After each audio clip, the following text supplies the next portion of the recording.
Hi there, I'm Natasha, and this is my new podcast, Parents of Mouth Breathers. And I'm starting this podcast as a way to connect with and help inform other parents who have felt dismissed or confused and are looking for answers with regards to their child and their mouth breathing issues or allergies and general health.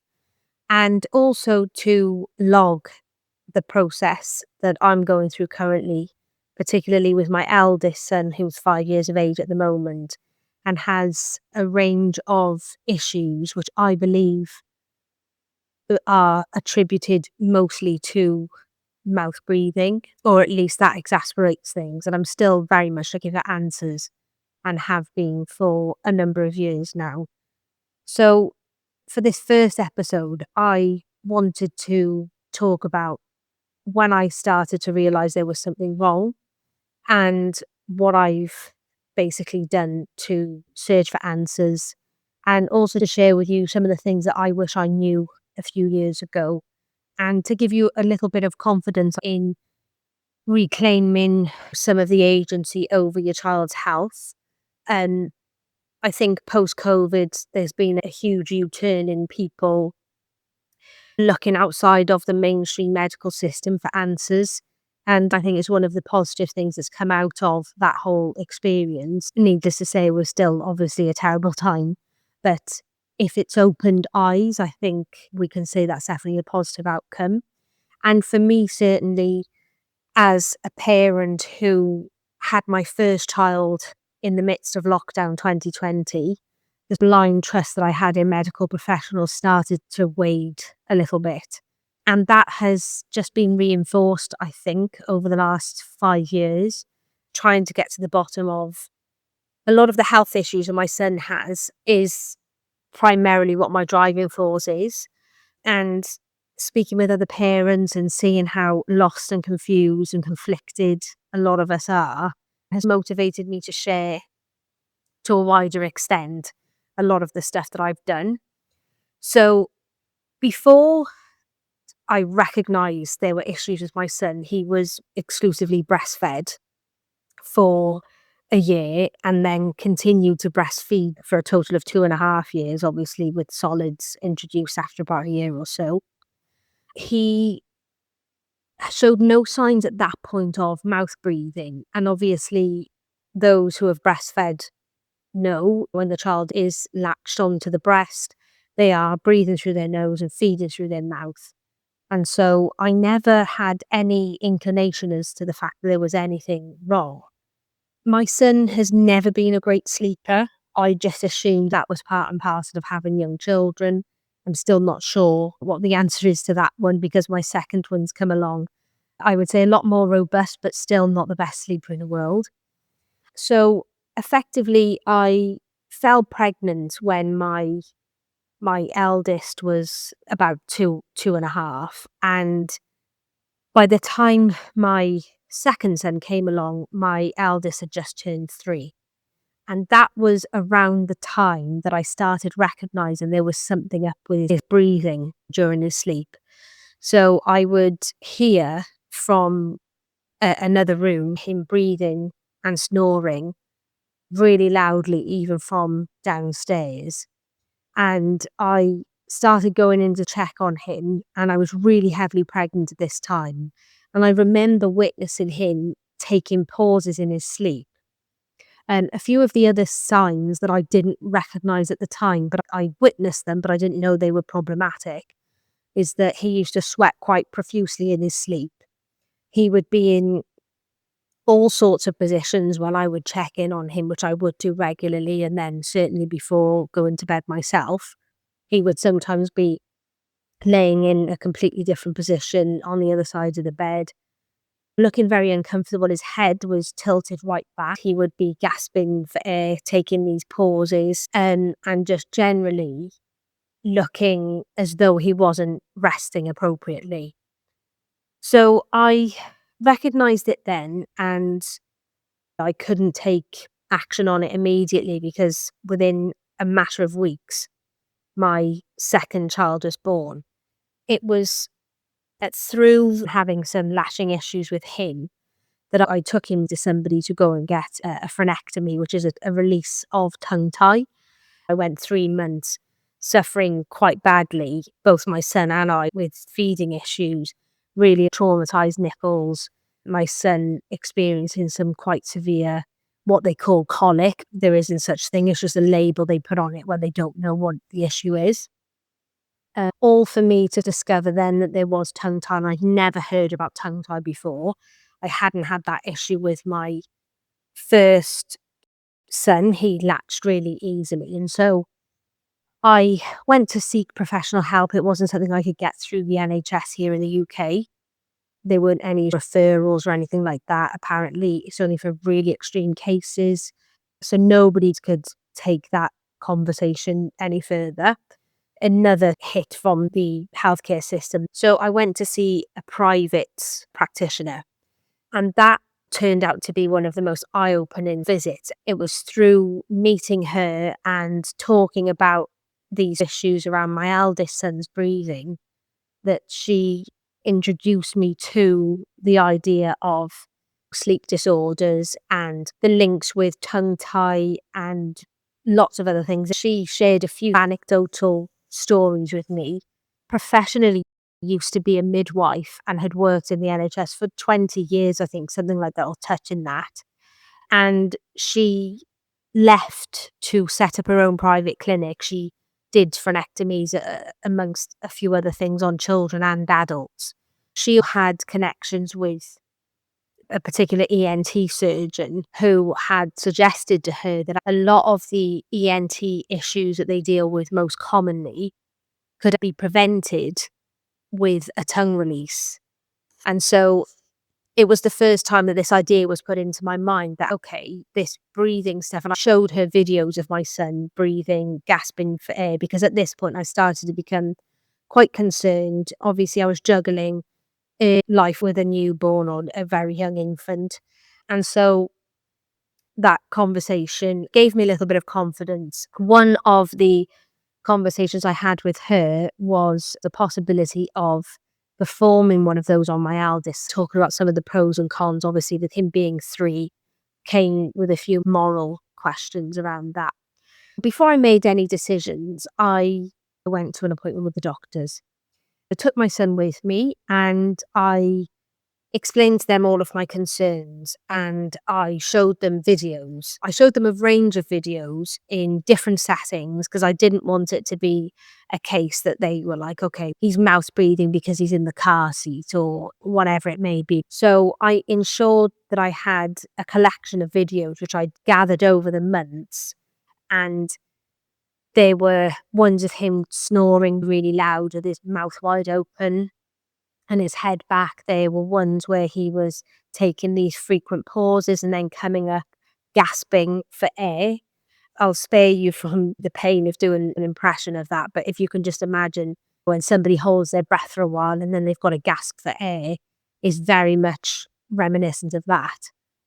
And so I showed this particular doctor videos, and I had my son with me at the time, and the doctor looked completely unaffected by it. He was really dismissive. He smirked at the videos of my son snoring as though it was an endearing thing. And he commented that apnea is normal in all people to varying degrees, and that snoring isn't a problem and mouth breathing in and of itself isn't a problem. I didn't have the terminology for it then, I should say. I didn't call it mouth breathing necessarily. I requested that we be referred to ENT, and he said, look, there's a really long waiting list. We only really refer to severe cases. It was around that time as well that I'd started doing some of my outside research, but I wasn't that confident with it. So I mentioned sleep apnea. He was, again, a little bit blasé about it. I know now that categorically what my son had and still has, unfortunately, is sleep apnea, which effectively means pausing for breath in the sleep. And the downstream effects of that are ultimately they're not getting the right levels of oxygen. And that has huge implications. I left with my tail between my legs in that appointment. I think I was probably still quite hormonal, still breastfeeding my second child and feeling a little bit lost because there was some difficulties with his behaviour, which could be understood. A new sibling coming, he had just started a new school as well. And that was a difficult time and lots of changes. So again, I was questioning myself. Maybe I was overreacting. Maybe I was imagining all of these things. But then a few weeks after that, I just so happened to come across James Nestor, who's the author of the book Breathe, on the Diary of a CEO with Stephen Bartlett. And to me, that was a breaking point. I had already known instinctually there was something wrong. And I already knew that it made me feel really sad and frustrated and helpless to see my son ultimately struggling for breath. So when I came across this podcast, I was glued to it, to say the least. And I think I must have watched it 2, 3 times within a couple of days just to really try and understand what James was talking about. And some of the statements that he made were things along the line of, if you can hear your child breathing, it's a warning sign. So not only was I hearing my son breathing and snoring from the other side of the house, I was also witnessing him taking pauses, sometimes really long pauses in his sleep and gasping for breath and all of these other issues. So I was quite confident after listening to that podcast that he was suffering with sleep disorder breathing and that his inability to breathe through his nose was causing that, and that there were loads of downstream effects to that that I didn't realize until I was listening to this podcast. I knew on an instinctual level as a mum, as a parent, that it just didn't seem right. But having gone to the doctors and feeling dismissed, I'd come away questioning myself and just thinking, he's going to grow out of it and maybe I'm just overdoing it and I don't want to put him through anything that he doesn't need to go through and all that kind of stuff. But that conversation completely changed my approach to it from then on. So what I didn't just listen to that podcast. I ordered his book as well, which was really interesting.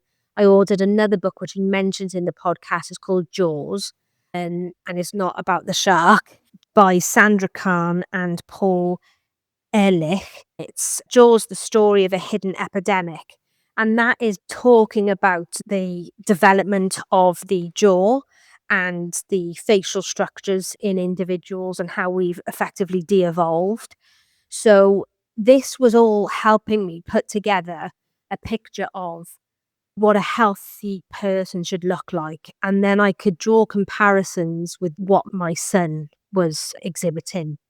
So I had these books and I had what I considered some validation, and I decided to write a letter to the doctor that I'd been to see. But I also looked on the medical centre's website and I came across another doctor as well who claimed to have a special interest in ENT issues. So with that in mind, I also CC'd him into the letter. It was something along the lines of, I'm very concerned. After having the conversation, I was left feeling that I still needed more answers. I listed all of the reasons why I think that he needs further help. And I asked if they could follow up. Now, funnily enough, one of the things that there's some sort of rulings around is there isn't a straightforward process of just writing a doctor. So I had to send a letter into the sort of reception team and they then forwarded it on to the doctor. But after a week, I didn't hear anything back. And it so happened that it got lost in the system somehow because that's not like an official way to like book an appointment. So I had to go book another appointment, which was like another 3 weeks away, and then send this letter linking it to that particular appointment that was coming up so that the doctor would have time to view it before the appointment. So that was a really long-winded way of saying that it wasn't just straightforward. It's not just writing to your doctor. This time I was a lot more, I guess, loaded with some knowledge and confidence that what I was seeing wasn't normal. And not just that, it was affecting my son. Some of the ways that you can identify a mouth breather on a physical level is the under eye bags, the jaw is quite set back. If there's overcrowding of the teeth or there's some quite obvious teething abnormalities, that's a sign as well. He also had frequent ear infections. He had chronic rhinitis, which is effectively a block nose all the time. And he was struggling with concentration. He was a 3-year-old boy at the time. So again, you're always weighing up, is this normal or is this as a result of the mouth breathing? So they were the primary signs, but also his behaviour was really difficult to understand. It wasn't just this rebellious sort of 3-year-old that's pushing back on things. There was almost a disconnect from, certainly on a communication level. I believe now that that was linked to gluea, which again wasn't diagnosed. I had to really push for a hearing test and stuff, and he's only now, just literally weeks after his 5th birthday, been fitted with a hearing aid, which I'll go into in detail in another podcast episode, but that has effectively changed so much for him, so much for us as a family. And it really revealed to me just how much he was on the periphery of things with gluea and the fluctuations in hearing levels. So it's safe to assume that he's had hearing loss for quite an extended period of time. So anyway, in that doctor's appointment, obviously the letter that I'd sent through, I think they thought I was a bit pedantic. Mums in particular are a bit pedantic. My pushback on that is it's our job. It's our job to ensure that our children are getting the support that they need. What other job is it that you have as a parent than just to see that your children are getting everything that they need to thrive? And I knew that my son was not thriving. I knew that it was affecting him in ways that weren't easily explained. I knew there was a lot of nuance to this, and I knew it was going to be a long road. This was just the first hurdle because I was having to convince a doctor to refer me to ENT. That if I had to go through all of this already, what else was going to come? And obviously, I know what that was now, and I will definitely fill you in on all of that. The knowledge then that I gained from finding the podcast episode, reading those 2 books, Breathe and Jaws, which really validated this sort of sense that I had that something was not right. And also, they gave me the language, the idea of mouth breathing, the idea that there's nothing more essential to our health and well-being than breathing. And so if that's something that we do, I think we take something like 25,000 breaths a day. With my son, they're being inhibited because he's not breathing correctly, then this is something that needed and still needs an urgent investigation. And so we ended up being referred to ENT.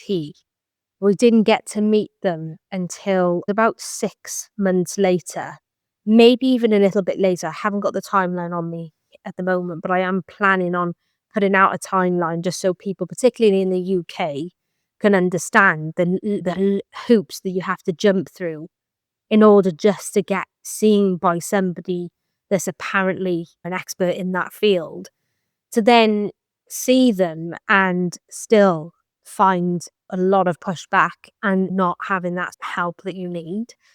But I got what I needed that day in that a referral was made.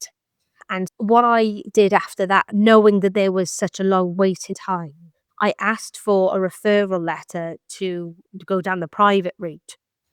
Because my primary worry at that time was that he had sleep apnea, I knew that what the process was for that, or the protocol, is they offer you a sleep study. And I knew that we'd be waiting a long time for that to happen. And I wanted to see if it was affordable and possible for us to go down the private route. And so in the UK, it works such as if you want to go private route, you still oftentimes need a referral from your doctor to validate whatever the referral is. And so I took that letter and I started making some calls. Now, one of the other ironic things is that a lot of the surgeons, practitioners, and doctors that work in the NHS also work for the private company that I was contacting.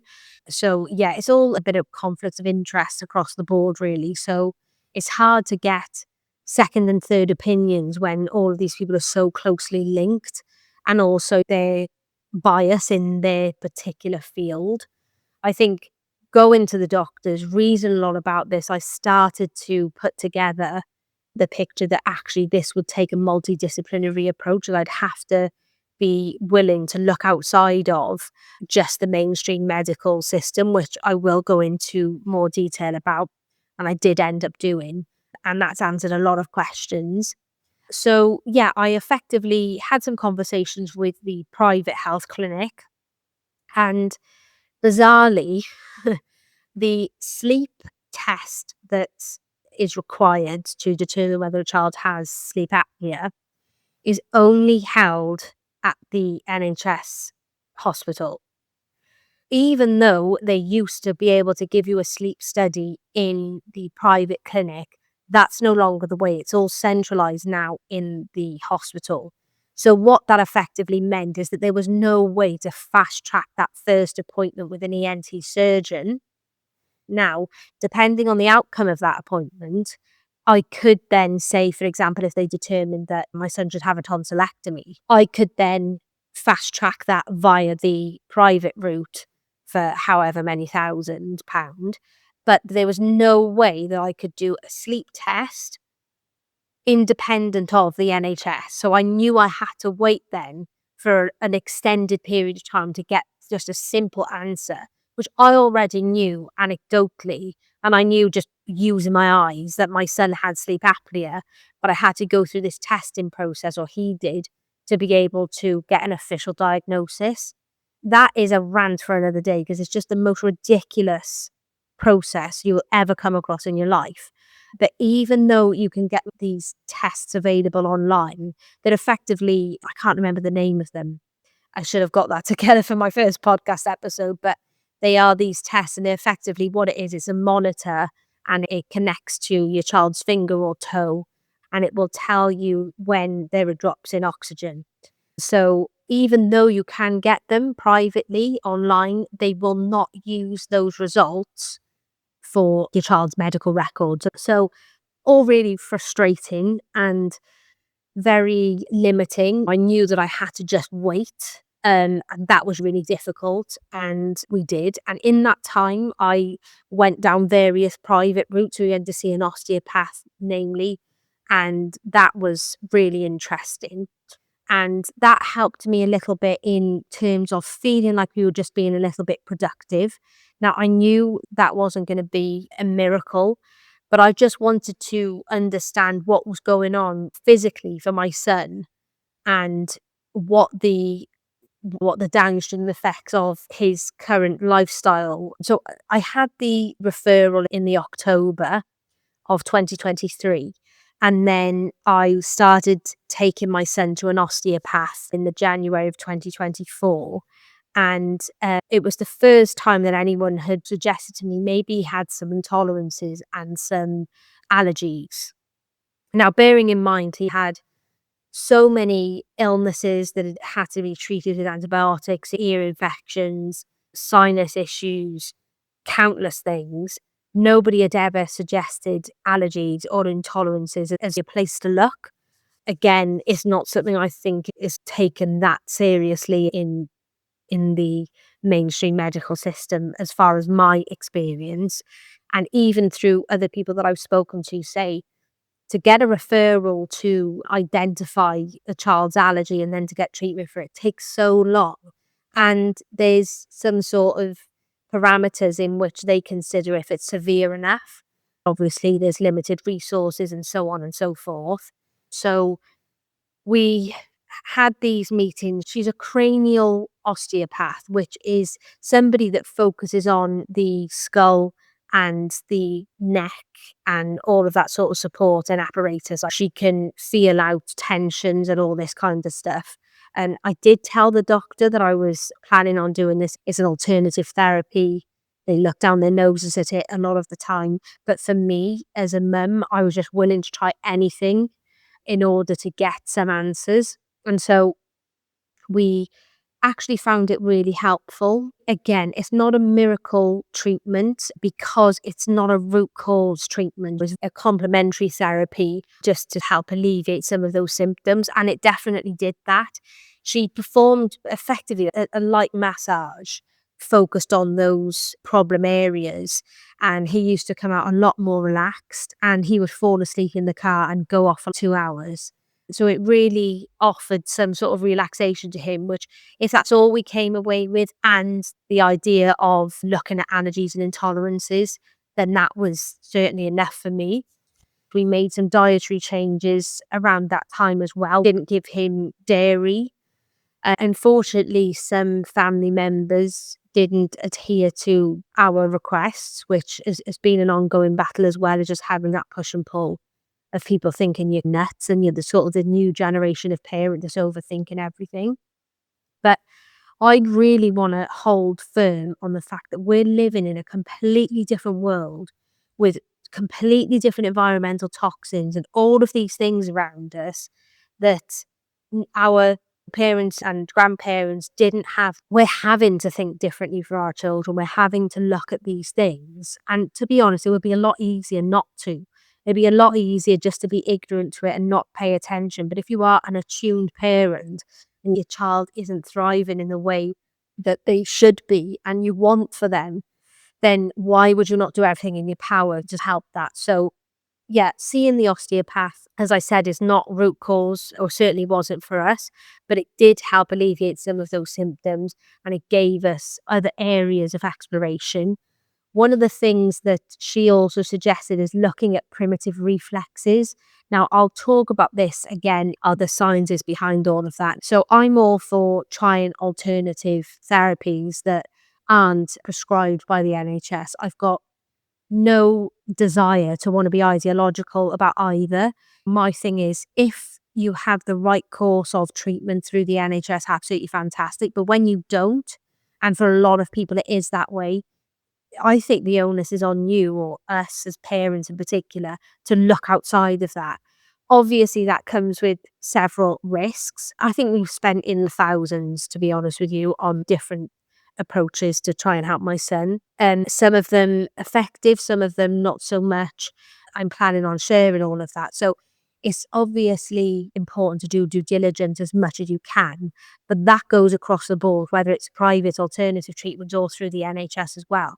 So one of the things, and I'll go on to detail it in another episode about what happened to the sleep study and the aftermath of all of that. But one of the things that was suggested was that my son have a tonsillectomy, which he's still on the waiting list for. And I'm really on the fence about this. I'll share further details further down the line, but the stats on tonsillectomies are quite diabolical in terms of they don't actually solve the root cause. So I'm all about questioning the long-term implication of just removing effectively something that's performing a duty.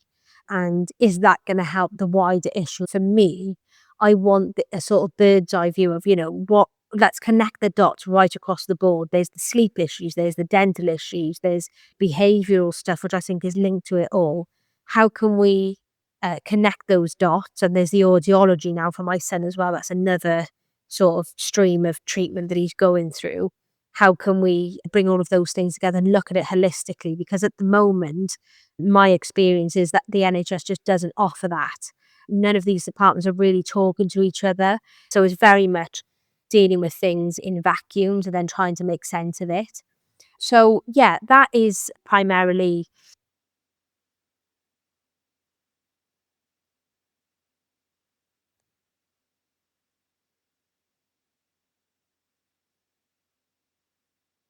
wrong.